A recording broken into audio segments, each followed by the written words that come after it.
West Ham may not find a better David Moyes successor right now or in the summer than what we have right now.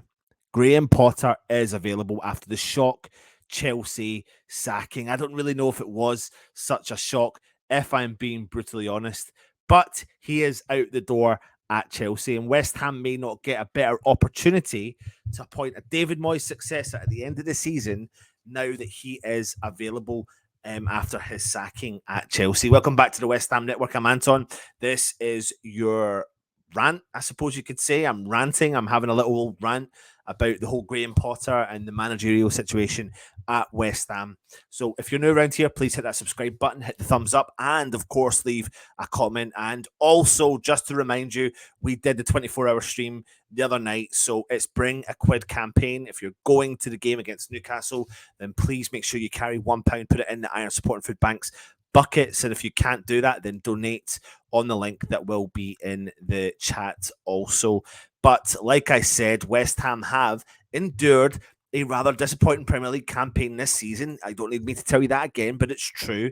And that's embroiled by the unexpected relegation battle, which has heaped loads of pressure on David Moyes as West Ham boss. Now, several reports back in February said that Moyes would be dismissed if West Ham lost to Nottingham Forest, a game which we won, whilst other reports revealed that West Ham haven't sacked him yet, as there's no suitable replacements out there. However, there was some other developments back in March where rumours were spouting about saying that Moyes was going to have to the end of the season and potentially beyond, with the board constantly stating that the desire to stick by the Scotsman. Now, several sources are saying that they're happy to stick with him for the foreseeable future, depending on our league position and potential success in Europe. However, it may change in the coming weeks should a major development to potentially transfer targets or managerial target become available. Now, super rich Chelsea confirmed on Sunday evening that they had parted ways with Graham Potter, the former Brighton and Hove Albion manager, after a string of bad results in the Premier League, having only appointed him as Tommy Tuchel's successor in September. Several reports in February say that if Potter became available, then they would try and make a move to bring him in to replace David Moyes.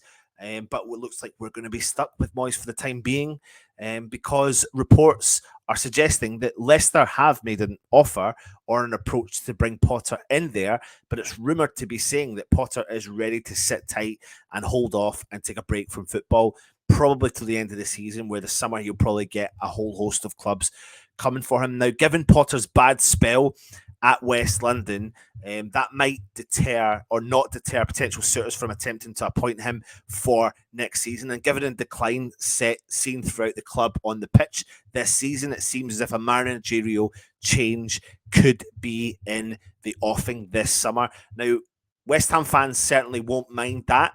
And it's quite staggering, I suppose, how you could say a promising coach has been written off so quickly at Chelsea. But does it surprise you when it is Chelsea?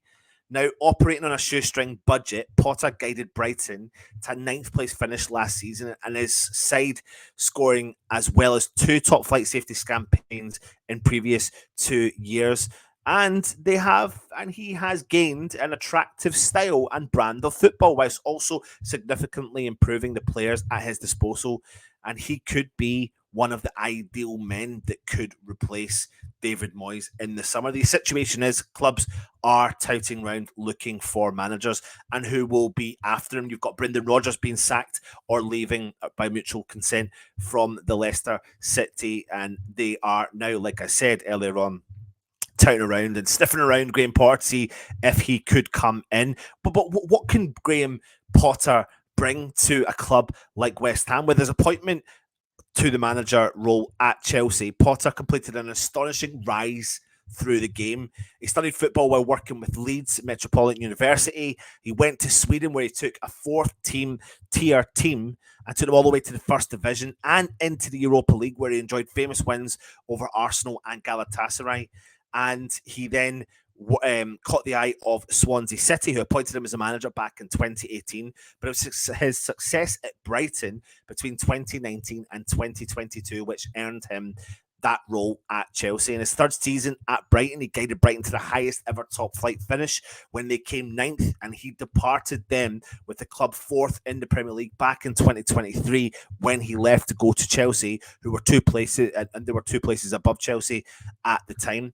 Now, he replaced Champions League winning manager Thomas Tuchel at Stamford Bridge, and having forged a reputation as one of the best English managers in the game at present, even though he's not been successful with Chelsea. During his time at Brighton, he oversaw memorable wins over Man United, Liverpool, Arsenal, Tottenham, and Man City, and even Manchester City manager Pep Guardiola was full of praise for Graham Potter. He said, "We were in front of the best English manager right now." And he said after the fixture between Manchester City and Brighton, "As a spectator, I like to watch these teams. I like watching Brighton play. I recognise that when I was a football player, I would love to play in this team." I mean, you've got what the best manager, questionably the best manager in the world, telling you that Graham Potter has the ability to do it. He had a 7-year stint in Sweden, 2011 to 2018, and he led that Swedish team from the fourth division to the top tier. And he did that with a team starting in what on paper was a 4-4-2. But his fluidity in his teams, it was clear to see from the start that he liked to push the ball out wide to his midfielders, and he kept the ball out in the width of that. And his two forwards constantly dropped in to create a kind of 4-2-3-1 effect. And when he came up against deeper defensive teams, he wanted his team to be more adventurous. The team's shape resembled a 4-2-4 with their fullbacks pushing right up the park. And he showed an early preference for wide players playing on their natural flank with attacking around the outside of their opposing fullbacks. And each of the 3 seasons that Potter had in Sweden, they recorded the highest a number of dribble attempts as well. So he likes a forward thinking side. Now, he used a 4-2-3-1 formation in the one season at Swansea, and his focus was on a possession-based football style of play. And at Brighton, he consistently changed from a 4-4-2 to a 4-2-3-1, and he used that and put out sometimes a back three in a variety of different shapes. He also changed the personnel he used regularly, requiring different rotations from his attacking players, depending on the opponent. And he likes to use players who can perform in a number of different roles and change position constantly during games. Look at the players he's had at his hands and who he's brought through the ranks to be the players they are. Pascal Gross, McAllister, Solly Marsh, Leosandro Trossard. They've all been used in several different positions when they were at Brighton. Potter also asks a lot from his forwards, and he likes to have energetic players in his front line. Neil Maupay was one, Danny Welbeck, Trossard, and they often drifted wide to support the advancing wing back, creating loads of space for the central midfielders or the wing back to make a direct run off the ball into attacking areas. This is probably our forward thinking guy that you're looking for. He regularly used 3-4-2-1, in which 2 attacking midfielders support a lone striker in the form of a 4-player central midfield box, which could overload the opposing midfield threes. He is a forward-thinking manager, and I don't buy the situation by saying, is there someone else out there that's not good to take over the club? Is there other coaches out there? I tell you what, until Potter became available, I agreed with that to a certain extent. But the thing you've got here with this kind of guy is he is your forward thinking boss who's got Premier League experience with an abundance. He struggled with Brighton, but overcame those problems. He overcame all the problems that he had at all the other clubs. The only club he's not overcome the problems with is Chelsea, but that is borderline a poison chalice. It's a little bit like the Tottenham job. Now, I understand to a certain extent why West Ham potentially are not changing our manager right now. I think that's potentially within reason, been there, done that, wore the t-shirt. We had the opportunity to change it. But I think sometimes when a manager becomes available, what does that do? Are we running the risk in keeping David Moyes? Or is there the same risk in bringing in Graham Potter? That game against Southampton, albeit we won, and it was great to get a win, great to get 3 points and push us up the league. But that is, buckle up, West Ham fans, because that's the football we're going to get between now and the end of the season. Moyes said it in his press conference. It's not about the performance, it's about the result. Obviously, we want to see flamboyant style of football when you've got all the players that we've brought in, but we're not going to get that right now. Buckle up because it's going to be a tough run in. Starts on Wednesday again when we need to go and bounce and get a win against a borderline just coming into form Newcastle side. We need to go and get a result to try and put a gap between us and the bottom. But I'm concerned. I'm concerned about certain decisions that Moyes is making. Look at the stats of Tommy Suchek in the game against Southampton. Moyes has gone on for season after season after season saying that, he wants the running stats, he wants this and he wants that. But if you don't get that, then why is the player still playing? We look like a more flamboyant, structured midfield when Flynn Downs is in the team. And that doesn't take me to be a brain surgeon or a football mastermind to look at that and see that. You know, the game went by Tommy Suchek like nothing else. Fantastic to see Lucas Paqueta playing well. Great to see, obviously, Declan Rice stepping up. Good for West Ham to go and get a clean sheet. But we ran the risks several times in that game. We ran those risks. And it's a little bit like once we get 1-0, do we want to go and finish off the game, kill off the game? Different. We've done it against Everton. Okay, so be it. Whatever. We were struggling there. That's fine. I'm happy. I was buzzing at the result. 4-0 against Nottingham Forest. Again, buzzing with the result. And we're talking about fine margins all season about West Ham not putting the ball into the back of the net and sometimes being unlucky in decisions. But sometimes it's the manner and how you win. And I wasn't enamored by that win against Southampton. I was glad it's brought us out of the relegation zone. But has it given me a lot of hope going into the Newcastle game? I'm exactly the same as where I was. If we had convincingly gone there and got the job done and took the game to them, the tactics are blatantly to solidify, make sure that they don't score, and then just try and get one goal. And if we do concede, then try and get a draw from the game. That's how it feels as a West Ham fan watching it. That's how this season has been.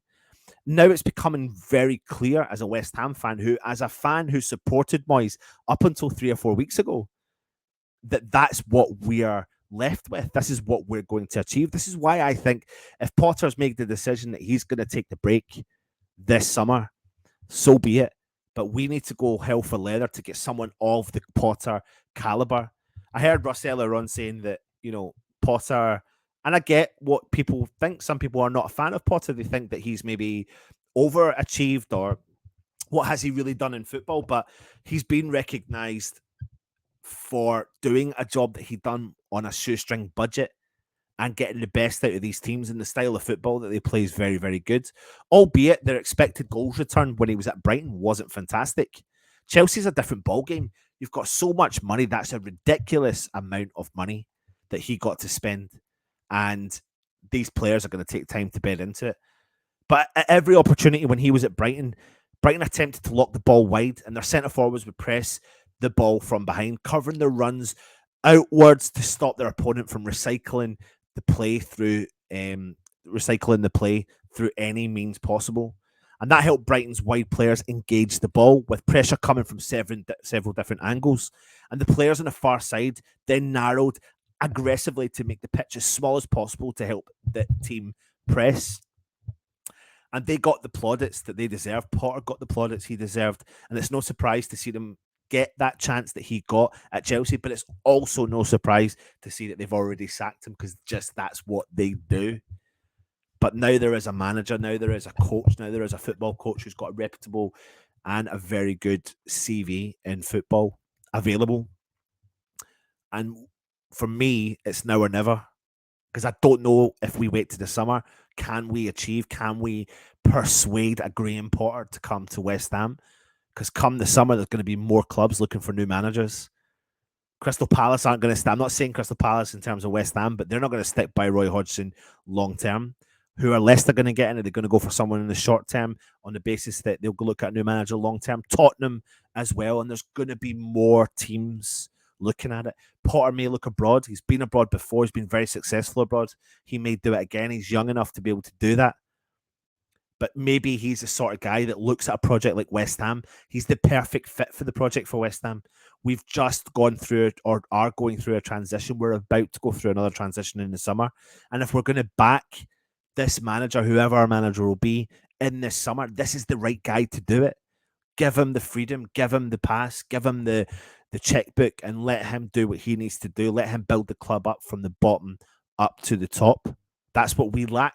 That's what we definitely lack. That's my rant. But that's the guy I want. That's the guy I'm going to, I've got to back up what I said to the guys before when we were linked to Rafa Benitez. I was like, I don't want a Rafa Benitez. I'd rather have a David Moyes. But now when you're talking about a player of the caliber of Graham Potter, this is the player that I want, the manager I want. This is the manager that I think could make a big difference to West Ham in the long term. I think it's a gamble if you bring him in now, but I think it's a gamble if you keep David Moyes. So that gamble probably equates to just eating each other off and pushing each other out the window and what will be this season. But moving forward for West Ham, this could be the one. This could be the one manager with the Premier League experience. I mean, let's not take that away for anything. A lot of these managers we're talking about are managing abroad and have never managed in the Premier League. And some of them are successful that come into the Premier League and some of them are not. But this guy he's top English manager who's managed in the Premier League for several years, has been reasonably successful on a tight budget and knows his forward-thinking tactics. This is the guy I would like West Ham to get. What do you think? Put it in the comments. Let me know your thoughts. Thanks for watching. And, of course, come on, you beautiful irons.